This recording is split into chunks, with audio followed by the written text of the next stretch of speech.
Hola amigos verdaderos amantes del terror, bienvenidos a una nueva historia de su canal HDT Hora de Terror.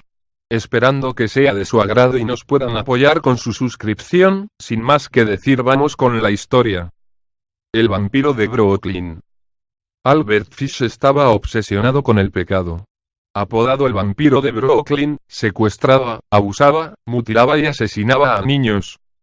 ¿Quién podía imaginarse que tras el rostro de un anciano de 65 años se escondía uno de los asesinos en serie caníbales más despiadados de principios del siglo XX en Estados Unidos? En su haber cuenta con el abuso sexual de al menos 100 niños, él mismo lo reconoció una vez detenido, el homicidio de 3 de ellos y el intento de asesinato de 2 personas más.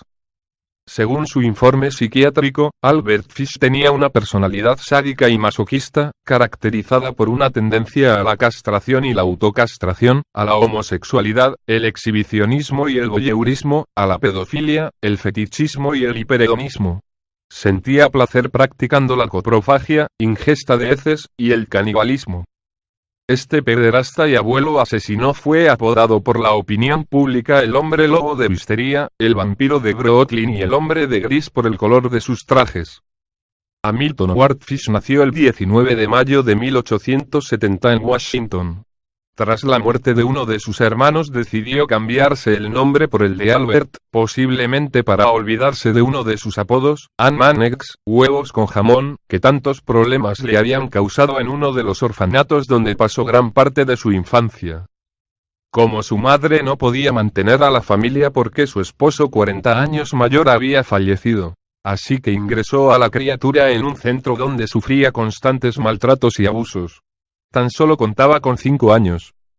Sin embargo, Albert no intentaba escapar de dichos castigos. El pequeño anhelaba que llegase ese momento.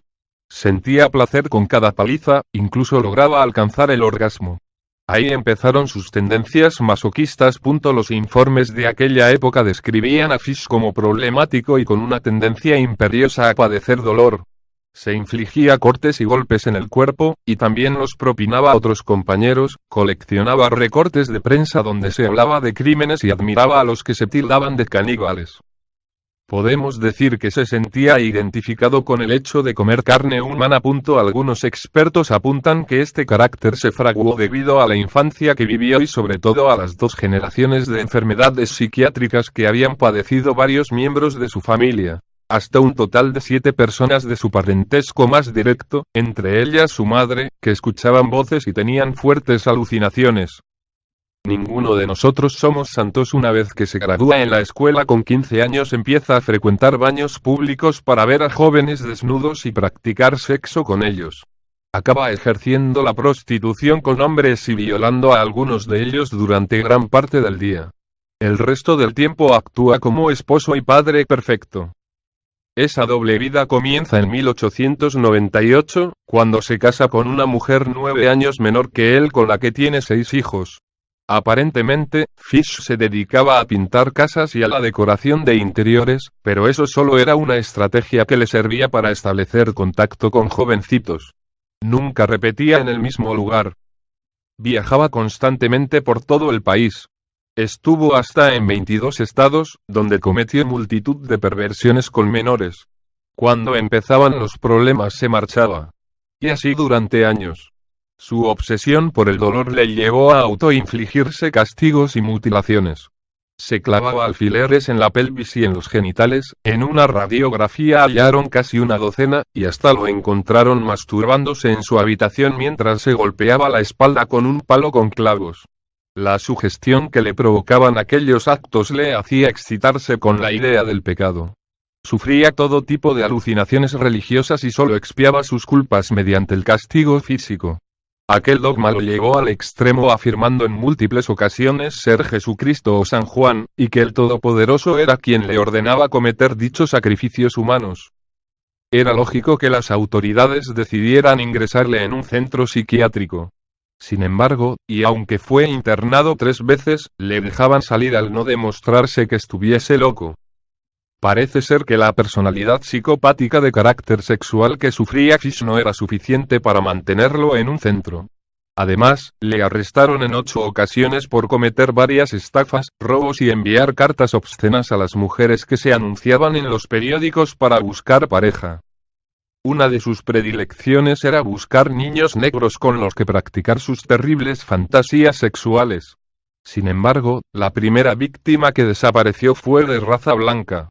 Se trataba de un niño llamado Billy Gaffney que, el 11 de febrero de 1927, fue raptado por Fish mientras jugaba con otros 2 amigos en la puerta de su casa. Cuando el más mayor se percató de que el pequeño no estaba, otro de los niños le contó que se lo había llevado el Coco, un anciano de complexión delgada, con cabello y bigote gris. Esa fue la descripción que dieron por primera vez del abuelo asesino.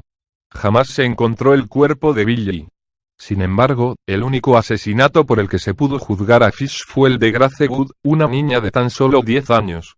Este crimen lo cometió gracias a su rostro aparentemente amable y pacífico, y, por supuesto, a su poder de convicción.